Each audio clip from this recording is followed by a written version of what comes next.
जिस तरीके का चुनावी रण बना हुआ है इस लोकसभा चुनाव में, ऐसे में बहुत सारे कयास और सूत्रों पर टिक गया है पूरा देश का राजनीति। लगातार लोकेशन चेंज हो रहा है, लगातार नए उम्मीदवार आ रहे हैं और जिस तरीके से एक उम्मीदवारी पेश की गई थी, दिल्ली से एक शख्सियत उठकर यूपी आया था अपने किस्मत को आजमाने के लिए और चुनौती दी थी। हार गया था वो चुनाव, लेकिन लोगों के जहन में उसका ये वोट बैठ गया था और बड़ा ही वाहवाही लूटा था।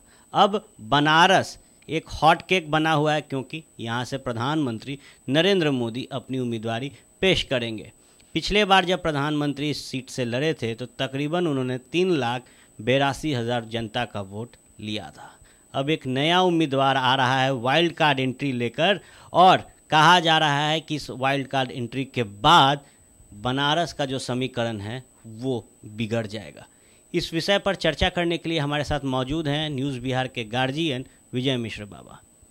आइए जानते हैं इनसे कि कौन वो शख्सियत है जो आ रहा है वाराणसी में अपने किस्मत को आजमाने के लिए और समीकरण बिगाड़ने के लिए।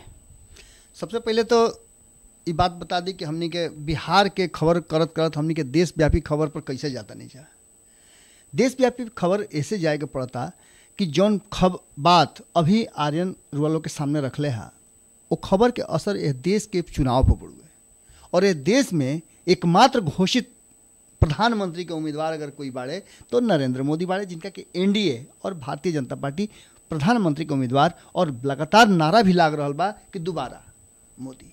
अब इस बात के लेकर के नरेंद्र मोदी से जुड़ल, बिहार से जुड़ल एक एक खबर हमने के जब रुला के दिखाओ तंजा तो वो खबर के असर देशव्यापी भी हो रहा बड़ुए और देशव्यापी खबर के ही असर बा कि चुनाव हो रहा बा दो धड़ा के बीच में, यूपीए और एनडीए।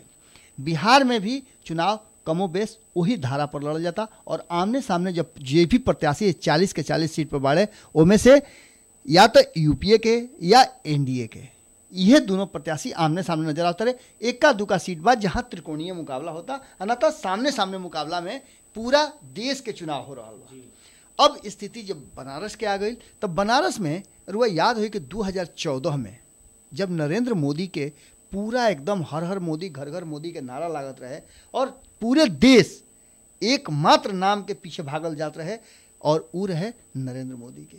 जितना भी चुनावी रणनीति बनत रहे उस सब मोदी के इर्द गिर्द में रहे और जेकर जीत भी भइल वो मोदी के नाम पर भइल और लहर ना ओकरा के आंधी तूफान जे कुछ भी कह सके सुनामी सब रहे। वो चुनाव में पूरी तरह से विपक्ष धराशायी हो गई रहे। कांग्रेस ऐसा पार्टी जौन की 10 साल लगातार सत्ता में रहे और 44 गो सीट पर आकर अटक गई। एक मतलब बा कि लहर बहुत बड़ा रहे और इस लहर में भी नरेंद्र मोदी के एक आदमी दिल्ली से, जैसन कि आर्यन बतैले है, दिल्ली से उठ के आ करके और नरेंद्र मोदी के सीधे सीधे चुनौती दे करके और ये बात साबित कैलस कि नरेंद्र मोदी कोनो बहुत बड़ा ऐसा बात नहीं है कि नरेंद्र मोदी के हरावल जा सकेला। हालांकि एकर नरेंद्र मोदी के जौन रथ रहे, घोड़ा रहे, जौन अश्वमेध के घोड़ा जो उनको छूटा रहे जीत के, वो जीत के घोड़ा बिहार में भी रोकल रहे। 2014 के बाद 2015 में बिहार रोकले रहे, दिल्ली भी रोकले रहे। दिल्ली में बीजेपी पूरी तरह से धराशायी हो गई रहे, हालांकि धराशायी तो कांग्रेस भी हो गई रहे। ये सब बात के लेकर के बनारस में जब केजरीवाल चुनाव लड़ले नरेंद्र मोदी के खिलाफ तो देश के सबसे बड़ा खबर रहे और खबर अतने ना रहे। प्रधानमंत्री के रूप में घोषित उम्मीदवार नरेंद्र मोदी के बनारस के अलावे एक सीट और लड़े के पड़ल और ओकर कारण रहे कि कहीं ना कहीं मन में संशय जरूर रहे। हालांकि यह संशय अब की हाली राहुल गांधी पर भी व्यक्त किया जाता, क्योंकि राहुल गांधी भी अब की हाली 2 जगह से चुनाव लड़ता रहे। लेकिन राहुल गांधी के चुनाव लड़ला और नरेंद्र मोदी के चुनाव लड़ला में बड़ी अंतर बा। जहां राहुल गांधी चुनाव लड़ता रहे ओजा एनडीए और भारतीय जनता पार्टी सीधे सीधे कहता कि डेरा गई है, लेकिन नरेंद्र मोदी लड़ रहा तो ये केहू ना कहत रहे कि डेरा गई है। वो कहत रहे लोग कि नरेंद्र मोदी 2 जगह से चुनाव लड़के साबित कर चाहता कि वो सबसे बड़ा नेता बन।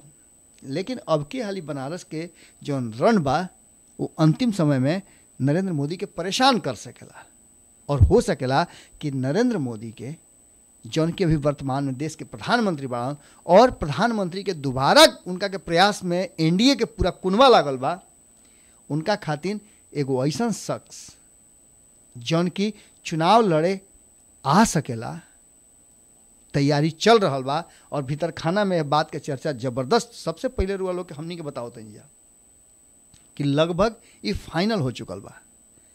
99%, 99.9% बात कहल जा सकेला कि नरेंद्र मोदी के टक्कर देवे खातिर अब के अली जे भी आ रहा बा वो बहुत बड़ा हैसियत बढ़ुए, बहुत बड़ा टक्कर बढ़ुए। और 2014 से तैयारी चल रहा बा।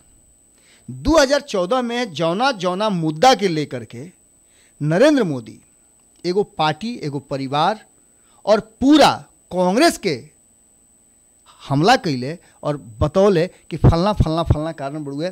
और ये भी दावा कैले रहन कि जैसे ही वो सत्ता में आई हैं ये पूरा परिवार जेल में हुई।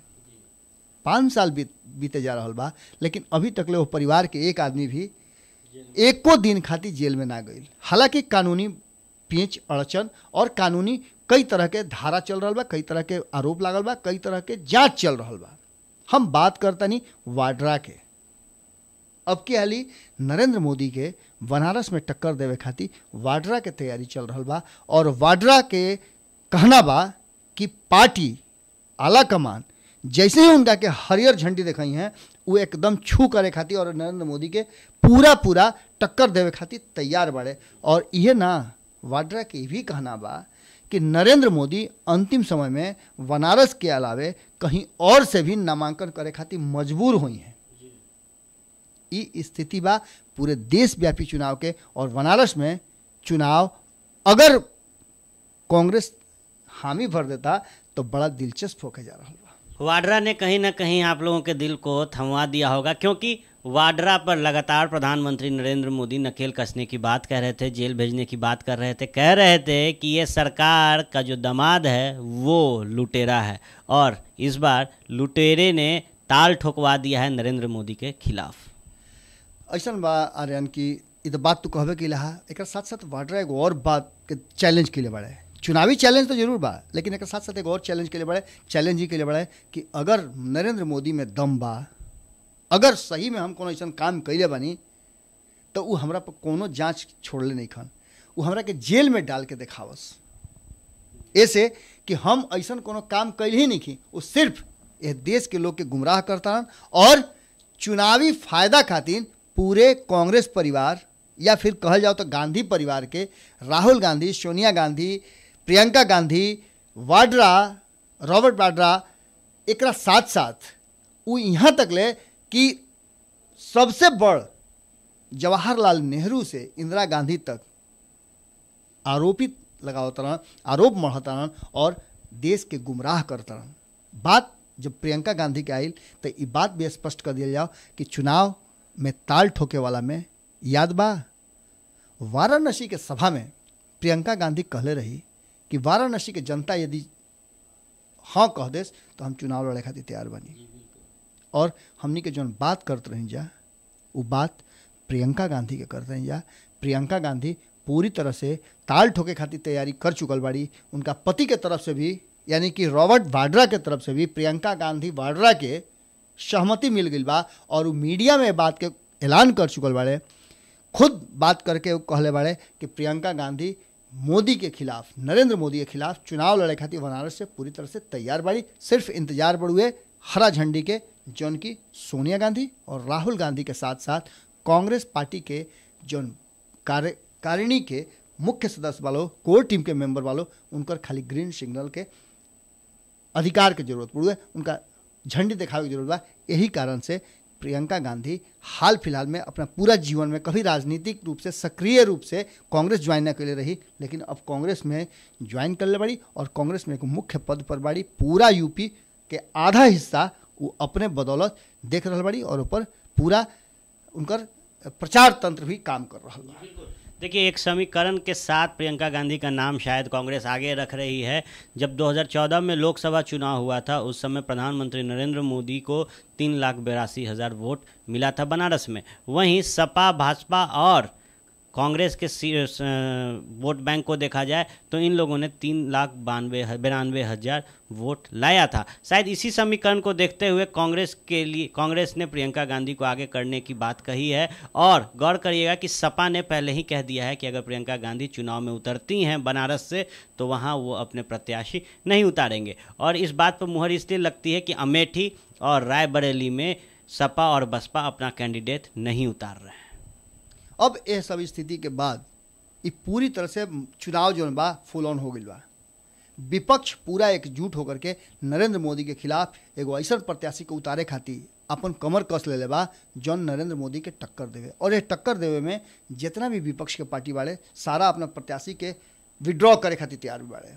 अब ये स्थिति बहुत जल्दी रोलों के सामने आ जाई कि चूंकि चुनाव के एकदम पूरा जोश खरोश में बढ़ुए, एक चरण हो गई बा, दूसरा चरण होखे वाला बढ़ुए काल्हे हुई और 7 चरण में चुनाव होने वाला बढ़ुए। देखे वाला बात ही हुई कि बहुत जल्दी ये बात भी खुल के वालों के सामने आ जाई कि नरेंद्र मोदी के प्रियंका गांधी से टक्कर होता सीधे सीधे, यानी कि कांग्रेस परिवार नरेंद्र मोदी के टक्कर में सामने खड़ा होता। बिल्कुल, देखिए यही है राजनीति। और राजनीति में हर घटक दल एक ऐसे ट्रम्प कार्ड को फेंकना चाहता है जो समा बांध ले और विपक्षी को चुप करा दे।